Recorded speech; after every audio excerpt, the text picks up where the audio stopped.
સુરતમાં વરિયાવ બાળકના મૃત્યુ કેસમાં સૌથી મોટો ખુલાસો થયો છે। 6 મહિના અગાઉ જ મેયરે મ્યુનિસિપલ કમિશનરને પત્ર લખ્યો હતો। વરસાદી ગટરમાં ડ્રેનેજના ગેરકાયદે કનેક્શનો દૂર કરવા મેયરે રજૂઆત કરી હતી। જો કે મનપા શાસકોની લેખિત સૂચનાઓની મ્યુનિસિપલ કમિશનરે નોંધ લીધી ન હતી।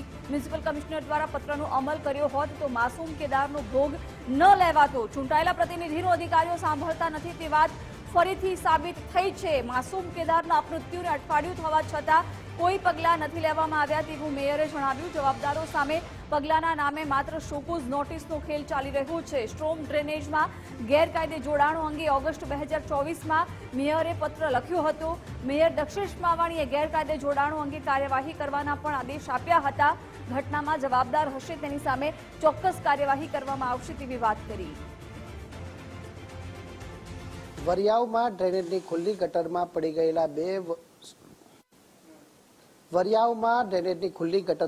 ગયેલા બે વર્ષના માસૂમ બાળકનું મોત નીપજ્યું હોવા છતાં આ ઘટનાને જાજો સમય થઈ ગયો છે, એટલે કે એક અઠવાડિયા જેટલો સમય થવા આવ્યો છે અને હજી પણ આ ઘટનાની અંદર જે કસૂરવારો સામે કોઈ ચોક્કસ પગલાં ભરવામાં આવ્યા નથી। માત્ર શોકોઝ નોટિસનો ખેલ છે તે ચાલી રહ્યો છે।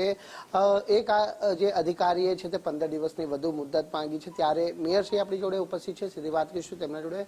મેયરશ્રી, શોકોઝ નોટિસ પાઠવી છે, હજી સુધી આ ઘટનાની અંદર કાર્યવાહી કરવામાં આવી નથી। આપે જાતે કહ્યું હતું કે ટૂંક સમયની અંદર કસૂરવારો સામે પગલાં ભરાશે। ગઈકાલે જ એક અધિકારીનો જવાબનો ટાઈમ પૂરો થઈ ગયો હતો। તેણે થોડો સમય માંગ્યો છે અત્યારે ગઈકાલે જાણવા મુજબ, અને ચારેય અધિકારીના ટૂંક સમયમાં જવાબ આવી જાય પછી જ નક્કી થશે કે કોણ ગુનેગાર છે। ઘટના બની છે, સંબંધિત જે તે અધિકારીની જવાબદારી બનતી જ હોય છે કે ડ્રેનેજનું ઢાંકણું ખુલ્લું હતું કે બંધ હતું, કે કોઈએ પોતાની જવાબદારી પૂરી કરી છે કે નથી કરી। અત્યારે પોલીસ દ્વારા પણ એક કેસ કરવામાં આવ્યો છે। પોલીસ પણ ઇન્વેસ્ટિગેશન કરી રહી છે અને કમિશનર શ્રી પણ અત્યારે આમાં કયા અધિકારીની ભૂલ હશે તે માટે કમિશનર પણ તમામ અધિકારીના જવાબની રાહ જોઈ રહ્યા છે। કેટલાક અધિકારી કર્મચારીઓ પણ આગળ આવ્યા છે કે જે કોઈ પણ પુરાવા વગર જે પોલીસે ગુનો દાખલ કર્યો છે તે ન કરી શકાય, એટલે આ ખોટું છે। પોલીસને સુરત મહાનગરપાલિકાએ નથી કીધું કે ગુનો નોંધો।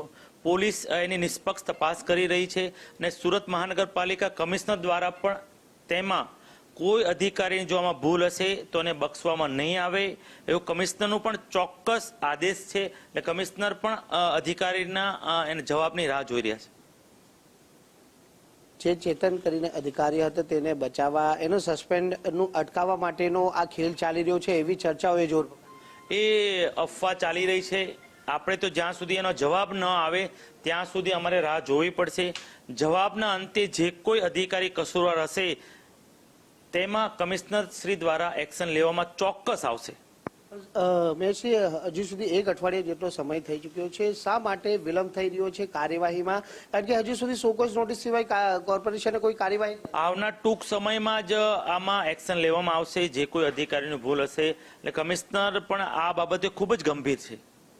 એક પત્ર પણ સામે આવ્યો છે વર્ષ 2024નો કે જે આપે પત્રની અંદર લખ્યું હતું કે ભાઈ ડ્રેનેજને જે કુંડીઓ સુધારવામાં આવે કે ઢાંકણા જ્યાં હોય તેનું સમારકામ કરવામાં આવે, તેમ છતાં પણ જે ગેરકાયદેસર જોડાણો તો દૂર કરવામાં આવ્યા જ નથી, કારણ કે વરિયાવમાં પણ ગેરકાયદેસર જોડાણો મળ્યા છે।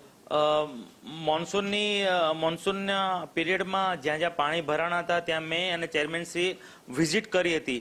જ્યાં સ્ટ્રોમ ડ્રેનેજમાં ગેરકાયદેસર જોડાણ હતા તે સમયે મારા નજરમાં આવ્યું એટલે મેં કમિશનર શ્રીનું ધ્યાન દોર્યું હતું।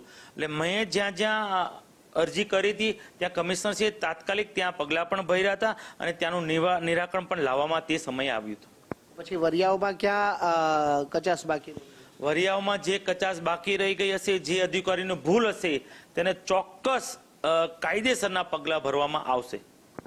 બિલકુલ આ હતા સુરત મેયર દક્ષેશ માવાણી કે જેમણે કહ્યું છે કે હાલ જે સોકોઝ નોટિસ બજાવવામાં આવી છે તેમાં એક અધિકારીએ 15 દિવસની મુદત માંગી છે, પરંતુ આ ઘટનાની અંદર કોઈને પણ છોડવામાં નહીં આવે. જે પણ કોઈ પુરાવા મળશે તે કોર્પોરેશન તરફથી ચોક્કસ છે જવાબદાર જે કસૂરવાર અધિકારીઓ છે તેમની સામે પગલાં ભરવામાં આવશે. પોલીસ તો હાલ કાર્યવાહી કરી રહી છે, પરંતુ હાલ જ્યારે સુરત મ્યુનિસિપલ કોર્પોરેશન તરફથી જે કાર્યવાહી ત્વરિત ધોરણે થવી જોઈએ તે હાલ ક્યાંક ને ક્યાંક અટકી પડી છે અને પરિવાર હજી પણ ન્યાયથી વંચિત છે. કેમેરામેન અક્ષય વાડે સાથે રાકેશ બ્રહ્મભટ્ટ, ગુજરાત ફર્સ્ટ, સુરત.